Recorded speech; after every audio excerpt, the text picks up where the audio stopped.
Oi gente, tudo bem? Hoje é dia de vídeo novo aqui no canal, mas antes de começar eu já queria dar aqueles recadinhos de sempre. Não esqueçam de curtir, comentar e compartilhar esse vídeo com os amigos de vocês. Já deixa seu like aqui no início, isso me ajuda demais.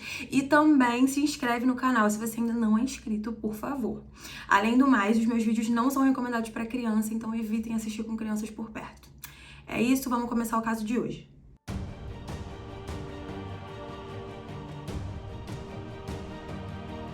Hoje eu vou contar pra vocês a história da Condessa Sangrenta.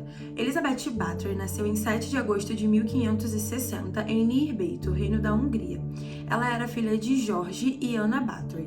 Ela também nasceu em um dos clãs mais poderosos da Europa Central e por conta disso ela era herdeira de uma riqueza gigantesca. Os pais de Elizabeth não poupavam despesas quando o assunto era a educação da menina. Ela recebeu uma educação clássica e falava 5 línguas: húngaro, eslovaco, grego, latim e alemão. Durante a infância, Elizabeth sofreu com várias crises epilépticas e, além disso, seus pais eram primos. Parece que era um costume do clã que eles pertenciam praticar endogamia. Endogamia é o nome que se dá para o acasalamento entre dois indivíduos que têm um certo grau de parentesco. Acontece que crianças geradas a partir desse tipo de relação são mais propensas a terem alguns problemas de saúde, o que já tinha acontecido no clã da Elizabeth algumas vezes. Mais de um nobre já tinha nascido com uma certa propensão ali a ficar louco ao longo da vida. Naquela época, os crimes tinham castigos muito violentos e Elizabeth testemunhou muitos deles. Reza a lenda que uma vez ela assistiu um homem ser costurado ao estômago de um cavalo por ter praticado um roubo, e ela gargalhava de rir vendo a cabeça do homem sair de dentro do animal. Era bem comum que as pessoas agredissem os seus criados. Além disso, a lei dizia que os camponeses eram propriedade dos nobres, então eles faziam o que bem queriam com eles. Aos 10 anos de idade, ela ficou noiva do conde Ferenc Nadasdy, que tinha 15 anos na época e era herdeiro de outra família húngara muito poderosa. E como era costume da época, ela se mudou para o palácio do seu noivo e aprendeu a administrar as imensas propriedades da família. Ferenc era muito cruel nos castigos que ele aplicava aos seus criados. Rumores dizem que, enquanto era noiva dele, Elizabeth se envolveu com um rapaz camponês e acabou engravidando. Ela foi forçada a se separar da criança e tudo ali por debaixo dos panos para que ninguém ficasse sabendo. Enquanto isso, o castigo que Ferenc aplicou ao menino foi castrá-lo e jogá-lo aos cães selvagens para que ele fosse devorado. 4 anos após o noivado, em 8 de maio de 1574, Elizabeth e Ferenc finalmente se casaram. A festa deles foi enorme e totalmente extravagante. Contava com 4.500 convidados e durou 3 dias. O ponto alto da festa foi quando Ferenc presenteou Elizabeth com o castelo mais solitário e íngreme da Hungria, onde eles passaram a morar a partir daí. Apesar de estarem casados, eles quase não se viam e demorou 10 anos para que eles tivessem o primeiro herdeiro. Acontece que Ferenc foi convocado para a guerra e precisou sair da Hungria várias vezes por períodos muito longos para lutar contra os otomanos. Enquanto ele estava na guerra, Elizabeth ficava visitando todos os castelos da família para verificar se estava tudo em ordem e supervisionar a contabilidade. Enquanto lutava na Guerra dos 13 Anos, Ferenc ganhou o apelido de Cavaleiro Negro da Hungria, por conta da sua reputação. Ele era muito cruel e gostava de aprender todas as torturas dos seus inimigos antes de executá-los. E se ele tivesse de bom humor, ele ainda brincava de arremessar a cabeça deles depois do ato. A guerra estava custando muito caro para a Hungria, o que fez com que a família real precisasse pedir dinheiro emprestado para os Bathory. E eles emprestaram. Isso fez com que eles ficassem acima da lei e intocáveis. Eles podiam fazer o que eles quisessem. Os dois eram muito violentos. Ferenc com seus inimigos de guerra e Elizabeth comandando a punição das suas criadas. Eles inclusive se incentivavam a cometer essas maldades. Ferenc ensinou a Elizabeth uma brincadeirinha que era o seguinte: ela pegava um papel, mergulhava no óleo e colocava entre os dedos das suas criadas, depois acendia com fogo. Eles chamavam isso de chutar estrelas e ficavam se divertindo fazendo isso. Ele também comprou para a esposa uma luva com garras, que Elizabeth usava para cortar a carne dos seus criados.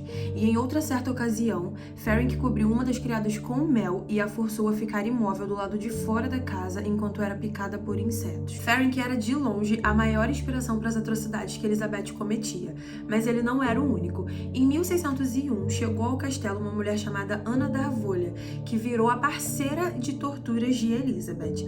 Quem morava ali descrevia que ela era um animal selvagem em forma de mulher. E se Ferenc havia ensinado Elizabeth a torturar, Anna ensinou Elizabeth a matar. Vez ou outra, criadas morriam ali na propriedade do casal, mas ninguém se importava muito com isso. Essas criadas eram descartáveis para as classes dominantes. A família recebia uma indenização e também deixava por isso mesmo, e além disso, a Elizabeth e o Ferenc estavam acima da lei. O rei devia tanto dinheiro para eles que era praticamente impossível de quitar, então ninguém mexia com a família deles, independente do que eles fizessem. Só que acontece que as crueldades de Elizabeth não passaram despercebidas da igreja. Os padres começaram a perceber que ela chamava eles demais para fazer ritos funerários e começaram a acusá-la de estar matando as meninas. Ela dizia que as criadas haviam morrido de cólera, mas eram tantos enterros que a igreja queria exumar os corpos. Acontece que o Ferenc ali se meteu, acabou defendendo Elizabeth e eles saíram ilesos dessa. Só que em 1604, Ferenc adoeceu e faleceu. Isso fez com que ela ficasse ainda mais violenta e viciada em torturar jovens meninas. Elizabeth coletava meninas ao redor do castelo, alegando que precisava de mais criadas, e os pais também podiam vender suas filhas para ela por um valor fixado. As meninas tinham a partir de 10 anos de idade. Quando ela terminava as suas torturas, os corpos das criadas eram jogados por cima dos muros do castelo, para servir de alimento aos lobos. E para as famílias, ela dizia que as meninas haviam adoecido e morrido. E com o tempo, Elizabeth foi ficando cada vez mais cruel e violenta. Ela também se juntou com umas 3 amigas e um amigo, e o nível das torturas aumentava cada vez mais. As torturas podiam começar pelos motivos mais simples: errar um ponto de crochê ou errar a temperatura do banho de Elizabeth, e o nível das torturas também ia do mais simples até o mais pesado. Elizabeth e seus amigos rasgavam a boca das criadas com os dedos, queimavam com ferro em brasa, espancavam as meninas até seus corpos explodirem e as forçavam a praticar canibalismo umas com as outras. O que acontecia dentro dos castelos de Elizabeth era absurdamente macabro e cruel. Rumores dizem que enquanto Elizabeth torturava uma criada, o sangue dela espirrou no seu rosto, e quando ela foi limpar, ela percebeu que onde o sangue tinha espirrado estava mais jovem. Ela passou a se banhar no sangue fresco de suas vítimas para preservar sua beleza, mas ela queria mais, e com a influência de uma amiga, ela decidiu que queria passar a se banhar em sangue de meninas nobres. Como ela também precisava de dinheiro, pois não recebia mais as fortunas que seu marido enviava da guerra, ela teve a ideia de abrir uma escola para meninas nobres chamada Gymnasium, onde os pais pagavam muito bem pela educação das meninas e ela ficava livre para fazer o que queria com elas. A partir de agora, Elizabeth não estava mais lidando com criadas, ela estava lidando com meninas nobres. E quando essas meninas começaram a sumir, os pais entraram em desespero. Ela contou para os pais a história de que uma das alunas tinha tanto ciúme das outras que matou todas elas. Mas a fama de Elizabeth já era conhecida e ninguém acreditou nisso. E aí foi aberta uma investigação contra ela, tudo por debaixo dos panos, mas enquanto isso ela foi tratada da maneira mais cortês possível, por ser rica e protegida pela família real. Acontece que mesmo sendo investigada, Elizabeth não conseguia parar. Ela tinha uma sede de sangue enorme e isso fez com que ela fosse pega em flagrante. Ela negou tudo o que estava acontecendo e disse que os responsáveis por toda aquela violência eram os seus criados e que ela nunca havia falado nada porque tinha medo deles. Obviamente ninguém acreditou e além disso 306 pessoas testemunharam contra ela. Uma jovem testemunha afirmou que Elizabeth tinha matado cerca de 650 mulheres e anotado seus nomes em uns cadernos.